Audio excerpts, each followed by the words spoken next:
Kalau di Sumatera Utara, mungkin orang sini nyebutnya ini kita diajak perang, iya kan? Kalau lidah Jawa biasanya, perang. Lidah sini nggak mau. Senang jadi sonang, tetap jadi total. Perang jadi porang. Kenapa aku diajak porang? Besar jadi besar. Nah, kan gitu. Jadi, memang namanya porang. Kemudian kalau di sawit, saya selalu, di tempat sawit-sawitan saya banyak katanya. Nah, tetapi di sini beda. Nanti kita bedakan. Yang pertama itu adalah nanti ada 4, yang satu keluarga Amartopalus ini. Jadi ini keluarga dengan bunga bangke sebetulnya. Tapi yang apa itu adalah porang, walur, iles, suwek. Ya. Ini kita. Nah itu jadi ini nanti kita bedakan supaya mana yang bernilainya tinggi, kandungannya apa dan sebagainya. Jadi ini tanamannya ini porang nanti kita bedakan. Saya sekaligus membawa contoh-contohnya ini. Nah nanti saya dikira cuma ngomong doang. Nah jadi sudah kita koleksi kita tanam. Tentunya nggak usah dibawa pulang ya. Ini untuk ngajar, besok ngajar nanti nggak bisa lagi percaya lagi. Modal. Ya, untuk modal ini. Iya. Jadi bapak-bapak, ya ini keempat tadi porang, Amartopalus. Jadi saya tanya Pak Aris, Amartopalus moelleri. Nah, nanti yang berikutnya kita ada cerita walur, cerita iles-iles, cerita suwek. Nah, jadi itulah kalau di tempatnya Pak Aris yang awam bilangnya pakan ulo. Karena sebelum ada itu. Ya, pakan ular gitu. Jadi yang inilah gambar-gambarnya. Yang paling penting di sini yang harus kita next mas, ini yang kita bedakan. Di antara keempatnya ini harus kita bedakan. Ya. Karena yang paling laku yang mana? Yang porang. Yang paling laku yang porang.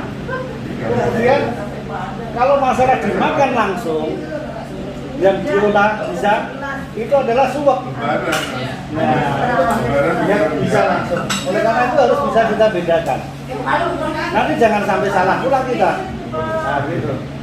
Jadi kalau walor juga nggak laku, iles laku. Sekilo sekarang 3.000 ya, apa? Nah itu. Sekarang kalau porang berapa harganya? Sekarang 8.000 posisi saat ini. Nah, kadang kemarin turun, harganya 13, 12, sekarang 8.000 karena belum panen ini. Baru mau masukin masa panen, masa tanam. Nah, jadi itu bedanya porang itu adalah Amartopalus moelleri, kemudian walor variabilis, Amartopalus variabilis, kemudian iles adalah Oncornilus, kemudian suwek adalah Spinifolius.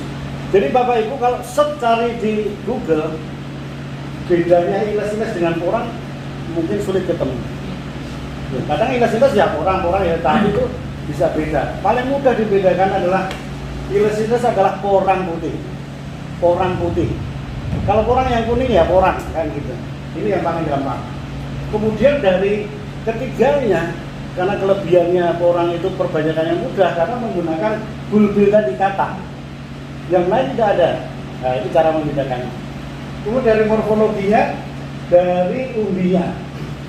Nah, video-video saya sudah banyak, saya sering saya belah. Umbinya kalau porang adalah kuning. Kemudian ada kristal putihnya nanti seperti pasir. Kemudian kalau orange, walor. Kemudian putih kalau iles. Kemudian suwek kasar, agak kekuningan. Nah itu bedanya. Kemudian dari batangnya tadi, nah batang semuanya yang ditanya Pak Aris tanya saya, itu karena itu polanya beda. Nah, kalau ini bisa, beda ya, polanya beda. Kalau garis-garis ini itu porang.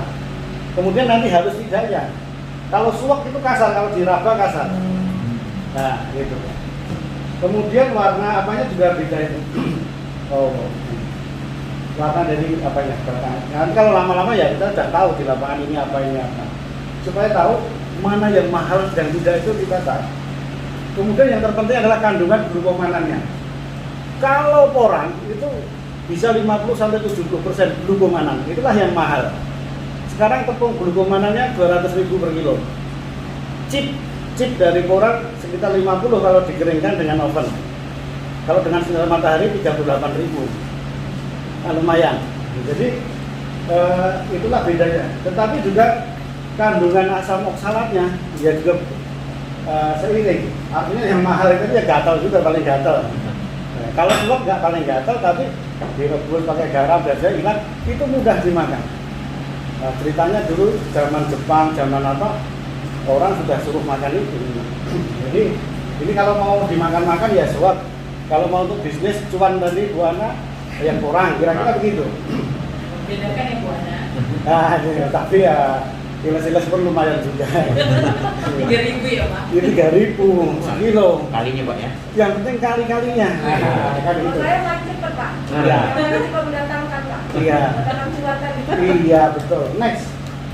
Nah, manfaatnya apa? Ya, manfaatnya banyak. Bisa dimakan. Tapi yang paling penting karena kandungan glukomananya tadi. Nah, harga untuk obat, kosmetik dan sebagainya. Dan itu karena viskositasnya berbeda-beda itu.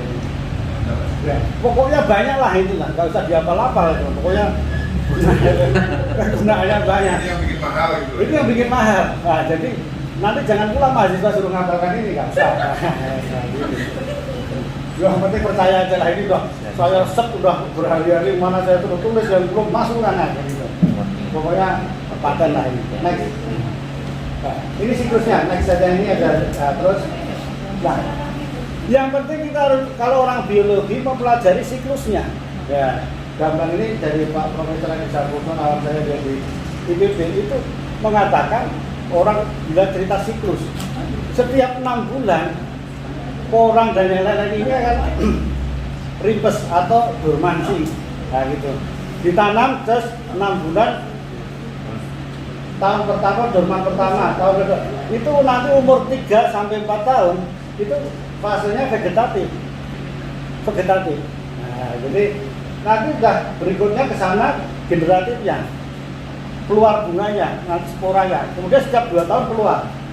Nah, itulah kita nanti kalau nggak memahami ini petani harus dikasih tahu 6 bulan kok mati semua, lama semua, padahal memang waktunya sudah dorman. Supaya kita nanam tidak salah musimnya. Musim di Jawa sama di sini berbeda. Salah nanam musimnya bisa kacau kalau belum waktunya kita kena musim keringnya, musim kemaraunya. Nah, makanya ini waktunya tinggal sebentar. Nanti bulan Juni sampai Juli ini waktunya tanam di Sumatera Utara. Nah, itu sekarang persiapan itu. Jadinya kita siap nanti bibit-bibit mahasiswa mana ayo ditanam di sebelah sana itu. Nah, ini next, ini siklusnya. Jadi kalau apa ditanam itu adalah kita menggunakan apalah umbi ataupun bulbilnya itu tadi. Nanti 4 bulan sudah keluar daunnya, umbinya di stok semakin besar dan 6 bulan daun akan mati tadi. Nah, itulah nama dormansi. Nah, pentingnya kita mengetahui itu. Biasanya dipanen itu 2 siklus atau 3 siklus. Tetapi kelebihan dari porang adalah di bawah umbi, di atas calon umbi. Inilah perbanyakannya terus, makanya bulbil pun harganya mahal. Nah, itu bulbil atau kataknya itu tunjukkan Yom. Nah, itu dipegang gini biar nampak ya ke atasnya. Nah, itu sekilo 300.000. Kan lumayan. Nah, udahlah kalau ibu yang nanam sini jualnya 250.000 juga lumayan, itu lebar kali lahannya sini. Nah, itu nanti apa namanya ripes tadi mati itu mengeluarkan apa bulbilnya nanti pada lepas diambil. Nah, kemudian kalau umbinya seperti apa ini umbinya? Nah, ini yang umbinya. Nah, ini yang apa gatal itu tadi. Next. Saya sampaikan sistem budidayanya secara singkat. Jadi kelebihan dari porang itu sistem budidayanya mudah. Selama ini diperbanyak di mana? Di perhutani. Cuma 2 kali ditengok. Bahasa Jermannya ditiliinya cuma 2 kali. Ditanam dan nanti sudah. Berarti mudah. Nah, tidak repot. Nah, itu. Jadi selama ini di ketinggian meter di atas permukaan lautnya di 3 bisa, di 1000 meter juga bisa. Nah, di atas permukaan lautnya. Jadi lebar daya adaptasinya. Kemudian tahan naungannya juga lebar. Dia masih tahan 60% penyinaran. Makanya bisa ditanam di bawah kelapa sawit, di bawah karet, di bawah sengon, di bawah apa. Makanya untuk pengabdian masyarakat Bu Uca berarti lebih lebar lagi. Kepadanya apa itu semakin mudah. Nah itu untuk kegiatan itu.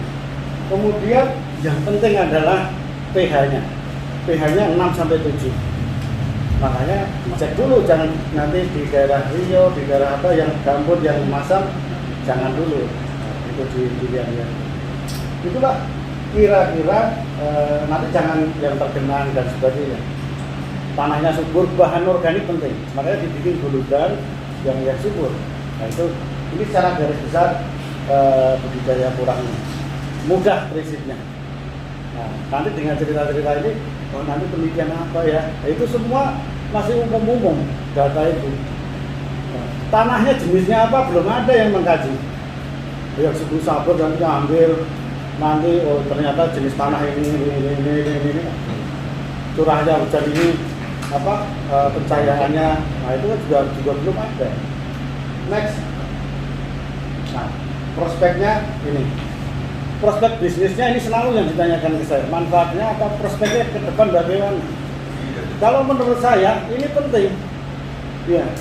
Karena apa? Ini adalah masuk dalam industri pangan dan industri kimia yang selalu dibutuhkan. Nah, beda dengan yang tersier ataupun sekunder. Saya suka tanaman bunga misalnya. Udah bolong. Ya janda bolong, ya nggak bolong pun nggak apa-apa kan gitu.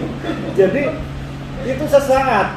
Artinya kadang naik kadang turun. Nah, kalau ini kan pangan ya menurut saya terus saja. Apalagi fungsinya tadi yang di depan sangat banyak.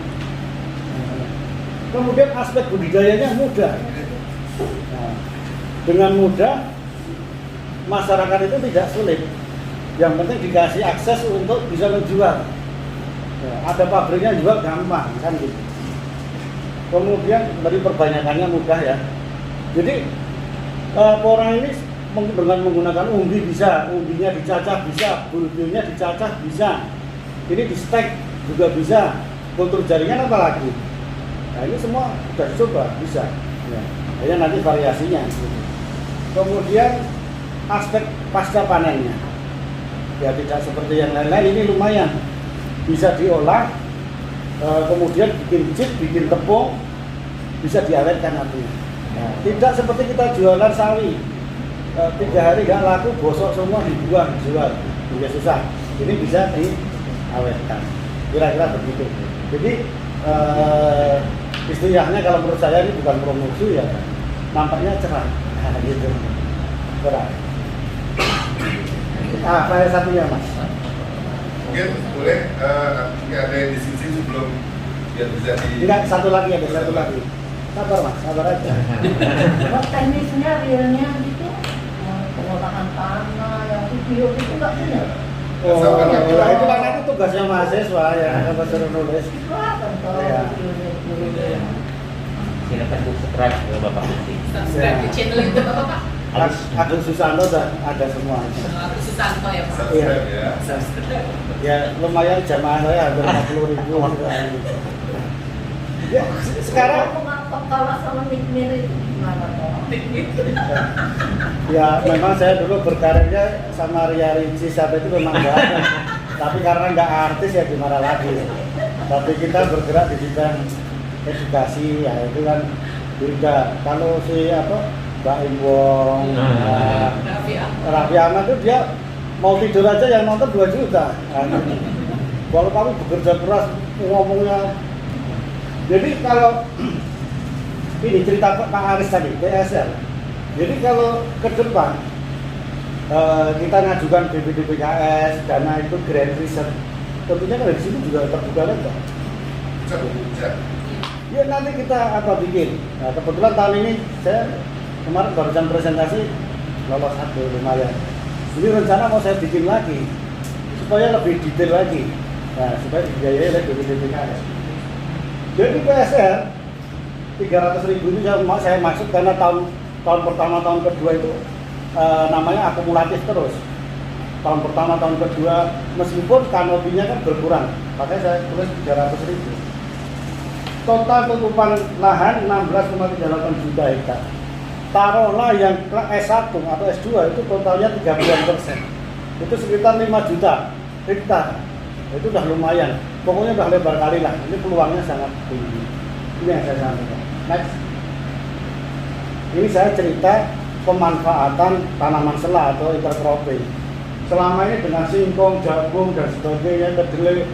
Nah, itu masing-masing punya kelemahan. Ada suatu daerah tidak laku, nanamnya sulit dan sebagainya. Harusnya syaratnya tanaman tumpang sari atau tanaman sela itu ya cepat tadi, meskipun ini agak cepat Pak Aris, tidak 3 bulan seperti jagung, tapi juga ini yang penting, cuannya menjanjikan, nah, jualnya mudah dan budidayanya mudah. Tidak kita nanam kedelai setengah mati kita. Nah, ini yang harus diperhatikan juga. Nah, singkong juga mungkin kadang rebutan nutrisi. Nah, ini nggak tahu juga, perlu diteliti.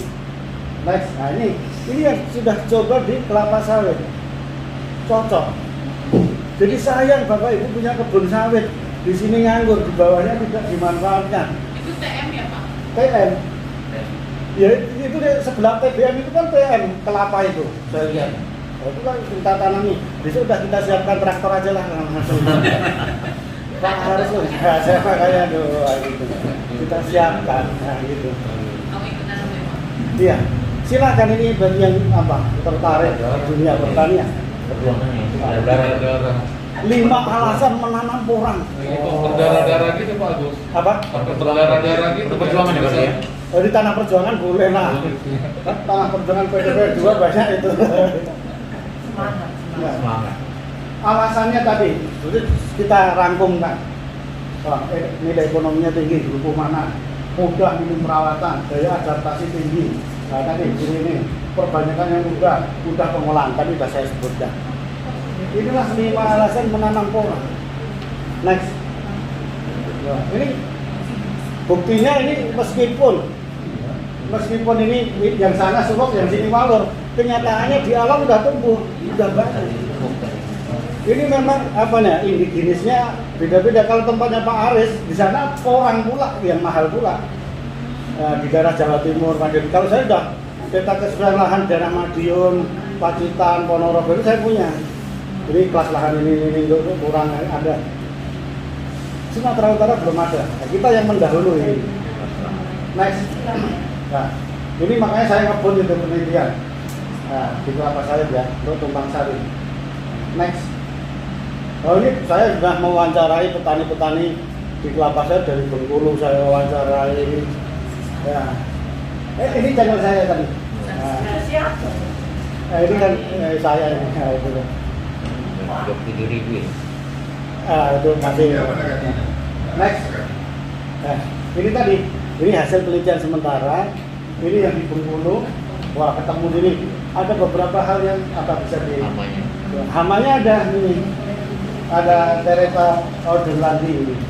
Yang kita besar itu. Ini ada balai besar dan sebagainya. Jadi beberapa yang kami peroleh. Next. Wah, ini yang di sekitar sini saya inventaris. Nah, nanti saya ke Riau, ke Langkat, ke Batubara. Petani-petani sudah menanam dengan namanya petani. Luasannya 1 hektar, tapi dalam setengah hektar. Sudah menghasilkan begini. Oleh karena itu perlu kita bantu dengan hasil-hasil riset yang lebih akurat terukur. Hasilnya bagus, kita pengabdian masyarakat. Nah, itu kira-kira. Next. Kesimpulannya ini bisa perlu pengolahan. Next. Wah ini ya. Ini yang penting ya Pak. Ini kegiatan saya dikira ngomong-ngomong doang. Ya udah networking dengan pabrik, dengan di seluruh Indonesia, di mana-mana udah. Nah, next. Wah ini kalau tadi yang takut apa tadi nggak dapat cuan, pabriknya yang penampungnya udah ada. Nah ini udah. Next. Nah ini udah panen berkali-kali udah. Next.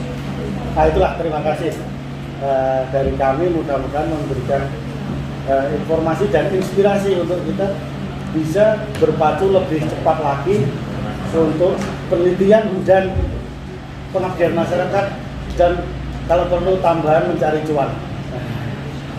Itu Pak Aris dan Bapak sekalian untuk bisa diskusi apa yang perlu kita sampaikan. Terima kasih Bu Jasmine. Baik.